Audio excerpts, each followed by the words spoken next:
पार्थ पवार यांच्या वाढदिवसानिमित्त पंढरपुरात राज्यस्तरीय वक्तृत्व स्पर्धा संपन्न। राज्यस्तरीय वक्तृत्व स्पर्धेत ऋतुजा पवार, तेजस पाटील व साक्षी चव्हाण यांचा प्रथम क्रमांक। पंढरपूर राष्ट्रवादी काँग्रेस पक्षाचे युवा नेते पार्थ अजित पवार यांच्या वाढदिवसानिमित्त राष्ट्रवादी युवक काँग्रेसचे प्रदेश सचिव श्रीकांत शिंदे यांच्या वतीनं भव्य राज्यस्तरीय वक्तृत्व स्पर्धेचं आयोजन करण्यात आलं होतं।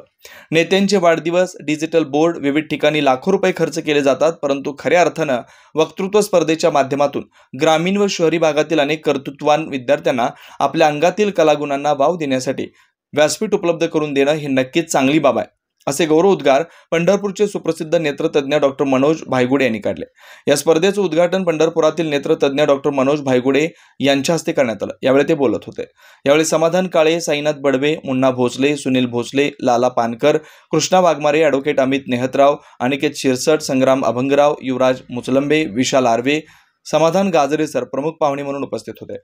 या स्पर्धेमध्ये महाविद्यालयीन गटातून ऋतुजा सतीश पवार इचलकरंजी, तेजस दिनकर पाटील पुणे यांना प्रथम क्रमांक विभागून देण्यात आला। दुसरा क्रमांक आकाश दत्तात्रय मोहिते अहिल्यानगर, रोहन ज्योतिराम कवडे पुणे यांना तिसरा क्रमांक, तर उत्तेजनार्थ अभिजित हनुमंत लामकाने पंढरपूर, मोनाली शेषराव पाटील पंढरपूर, प्रथम गणेश भिंगारे पाणीव यांना देण्यात आला।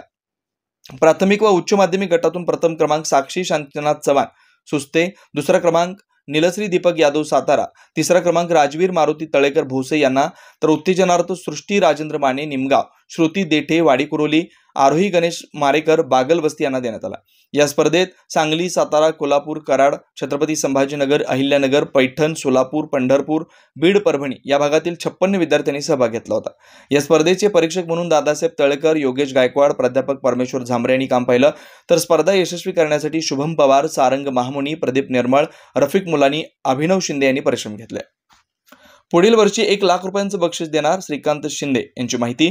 पुढील वर्षी वक्तृत्व स्पर्धेत जास्तीत जास्त विद्यार्थ्यांमधील कलागुणांना वाव मिळावा, त्यांच्यात प्रथम क्रमांकासाठी स्पर्धा निर्माण झाली पाहिजे, यासाठी 1 लाख रुपयांचं बक्षीस देण्यात येणार असल्याचं श्रीकांत शिंदे यांनी जाहीर केलं।